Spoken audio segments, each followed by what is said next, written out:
അമേരിക്കയുമായുള്ള സൈനിക സംഘർഷവും യുദ്ധഭീതിയും കൊടുമ്പിരിക്കൊണ്ടിരിക്കുന്ന ഇറാന്റെ തലസ്ഥാന നഗരമായ ടെഹ്റാനിൽ നിന്ന് വരുന്നത് വിചിത്രവും അതേസമയം തീക്ഷ്ണവുമായ ദൃശ്യങ്ങളാണ്. ലോകം മുഴുവൻ ഒരു മൂന്നാം ലോക മഹായുദ്ധത്തിന്റെ സാധ്യതകളെക്കുറിച്ച് ആശങ്കപ്പെടുമ്പോൾ മാധ്യമങ്ങളുടെ തലക്കെട്ടുകളിൽ നിറയുന്നത് ഇറാനിലെ തെരുവുകളിൽ നടക്കുന്ന വൻകിട കൂട്ടവിവാഹങ്ങളുടെ ചിത്രങ്ങളാണ്. എന്നാൽ ഇതൊരു സാധാരണ മംഗല്യപന്തലല്ല, മറിച്ച് രാജ്യത്തിനു വേണ്ടി ജീവൻ ബലിയർപ്പിക്കാൻ തയ്യാറായി മുന്നോട്ടുവന്ന നൂറുകണക്കിന് യുവതീയുവാക്കളുടെ വിപ്ലവാത്മകമായ ഒത്തുചേരലാണ്. ഒരു വശത്ത് ഇറാന്റെ ഔദ്യോഗിക ടെലിവിഷൻ ചാനലുകളിൽ സാധാരണക്കാർക്കായി AK-47 റൈഫിളുകൾ കൈകാര്യം ചെയ്യാനുള്ള തത്സമയ പരിശീലന പരിപാടികൾ നടക്കുമ്പോൾ, മറുവശത്ത് അതേ ആയുധ പരിശീലനം പൂർത്തിയാക്കിയ ദമ്പതികൾ രാജ്യത്തിന്റെ പരമാധികാര സംരക്ഷണത്തിനായി പ്രതിജ്ഞയെടുത്ത് ഒന്നിക്കുകയാണ്. വിപ്ലവത്തിന്റെ ആവേശം വിതറുന്ന ചടങ്ങുകളിലേക്ക് നവവധൂവരന്മാരും മതപുരോഹിതന്മാരും എത്തിച്ചേരുന്നത് മാരകമായ മെഷീൻ ഗണ്ണുകൾ ഘടിപ്പിച്ച സൈനിക ജീപ്പുകളിലാണ് എന്നത് ഈ വിവാഹങ്ങളുടെ തീവ്രത വ്യക്തമാക്കുന്നു. ഇറാൻ സർക്കാർ ഔദ്യോഗികമായി ആവിഷ്കരിച്ച ജനാഫ അഥവാ രാജ്യത്തിനു വേണ്ടിയുള്ള ആത്മബലി എന്ന പദ്ധതിയുടെ ഭാഗമായാണ് ഈ കൂട്ടവിവാഹങ്ങൾ സംഘടിപ്പിക്കപ്പെട്ടിരിക്കുന്നത്.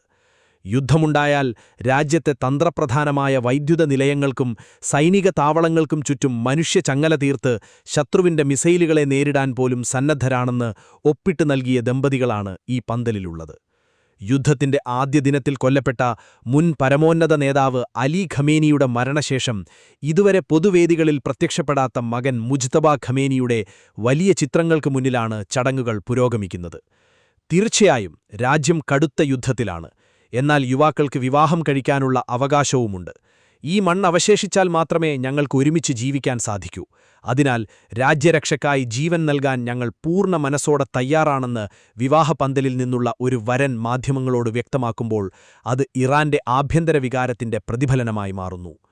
പ്രവാചകൻ മുഹമ്മദ് നബിയുടെ മകൾ ഫാത്തിമയുടെയും ഇമാം അലിയുടെയും വിവാഹവാർഷിക ദിനത്തിൽ തന്നെ ഈ ചടങ്ങ് സംഘടിപ്പിച്ചതുവഴി ജനങ്ങളിൽ മതപരമായ ആവേശവും ജിഹാദിന്റെ വീര്യവും ഇരട്ടിയാക്കാൻ ഭരണകൂടത്തിന് സാധിച്ചിട്ടുണ്ട്. ഈ കൂട്ടവിവാഹങ്ങൾക്ക് തൊട്ടുമുൻപുള്ള ദിവസങ്ങളിലാണ് ഇറാന്റെ ഔദ്യോഗിക ടെലിവിഷൻ ചാനലായ ഒഫോഗ് ചരിത്രത്തിൽ ഇന്നേവരെ കാണാത്ത വിധത്തിലുള്ള ഒരു തത്സമയ ക്യാമ്പയിൻ ആരംഭിച്ചത്. സാക്രിഫൈസ് ലൈഫ് ഫോർ ഇറാൻ എന്ന ഈ ക്യാമ്പയിനിലൂടെ രാജ്യത്തെ സാധാരണക്കാരായ ജനങ്ങളുടെ ലിവിംഗ് റൂമുകളിലേക്ക് യുദ്ധപരിശീലനം നേരിട്ടെത്തുകയാണ്. മിലിറ്ററി ഇൻസ്ട്രക്ടർമാർ ടെലിവിഷൻ സ്റ്റുഡിയോകളിലെത്തി തോക്കുകൾ എങ്ങനെ ലോഡ് ചെയ്യണമെന്നും അൺലോഡ് ചെയ്യണമെന്നും ലക്ഷ്യസ്ഥാനത്തേക്ക് എങ്ങനെ വെടിയുതിർക്കണമെന്നും വിശദമായി പഠിപ്പിക്കുന്നു. ടെലിവിഷൻ പ്രസന്റർമാർ തന്നെ ലൈവ് ഷോകളിൽ മാരകമായ കലാഷ്നിക്കോഫ് റൈഫിളുകൾ കയ്യിൽ പിടിച്ച് സംസാരിക്കുന്നത് ആഗോള മാധ്യമങ്ങളിൽ വലിയ ചർച്ചയായിട്ടുണ്ട്. കേവലം സ്റ്റുഡിയോകളിൽ ഒതുങ്ങുന്നതല്ല ഈ യുദ്ധസന്നദ്ധത. ടെഹ്റാനിലെ താജ്രീഷ് സ്ക്വയർ പോലുള്ള പൊതു ഇടങ്ങളിൽ താൽക്കാലിക സൈനിക ബൂത്തുകൾ സ്ഥാപിച്ച് സ്ത്രീകളും കൗമാരക്കാരായ കുട്ടികളുമടങ്ങുന്ന വൻ ജനവലിയെ ആയുധം കൈകാര്യം ചെയ്യാൻ പഠിപ്പിച്ചു വരികയാണ്. ഈ ആയുധ ക്യാമ്പയിനിനെ കേവലമൊരു അക്രമപ്രകോപനമായല്ല, മറിച്ച് സാമ്രാജ്യത്വ ശക്തികൾക്കും ആഗോള പീഡനങ്ങൾക്കുമെതിരായ വിദ്യാഭ്യാസപരവും സാംസ്കാരികവും നൈതികവുമായ പരിശീലനമായാണ് ഇറാൻ ഭരണകൂടം ലോകത്തിനു മുന്നിൽ ന്യായീകരിക്കുന്നത്. രാജ്യത്തെ ജനങ്ങളിൽ പ്രതിരോധത്തിന്റെയും ജിഹാദിന്റെയും തത്വങ്ങൾ വളർത്തിയെടുക്കുകയാണ് ഇതിന്റെ ലക്ഷ്യം.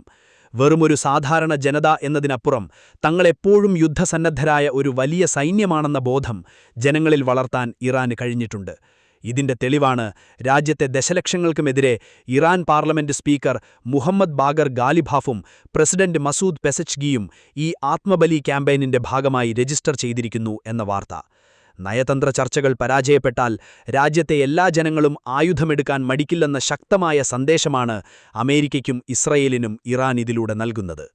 ഒരു വശത്ത് കടുത്ത അന്താരാഷ്ട്ര ഉപരോധങ്ങളും സാമ്പത്തിക പ്രതിസന്ധികളും, മറുവശത്ത് എപ്പോൾ വേണമെങ്കിലും പതിക്കാവുന്ന മിസൈലുകളുടെ ഭീഷണിയും. ഈ വലിയ പ്രതിസന്ധികൾക്കിടയിലും ഇറാനിന്റെ തെരുവുകളിൽ മുഴങ്ങുന്ന വിവാഹമന്ത്രങ്ങളും തോക്കുകളുടെ ക്ലിക്ക് ശബ്ദങ്ങളും ഒരു പുതിയ യുദ്ധസംസ്കാരത്തിന്റെ ജനനമാണ് കാണിക്കുന്നത്. പ്രണയവും യുദ്ധവും ജീവിതവും മരണവും ഒരേ നൂലിൽ കോർത്തതുപോലെ ഇറാനിയൻ യുവാക്കൾ അവരുടെ പുതിയ ജീവിതത്തിലേക്ക് ചുവടുവെക്കുകയാണ്. നാളെ തങ്ങളുടെ വീടുകൾക്ക് കാവലാകേണ്ടി വന്നാൽ കയ്യിലെടുക്കേണ്ടത് പൂമാലകളല്ല, മറിച്ച് കരിപുരണ്ട റൈഫിളുകളാണെന്ന തിരിച്ചറിവോടെ ഈ ദമ്പതികൾ ചരിത്രത്തിലേക്ക് നടന്നുകയറുന്നു.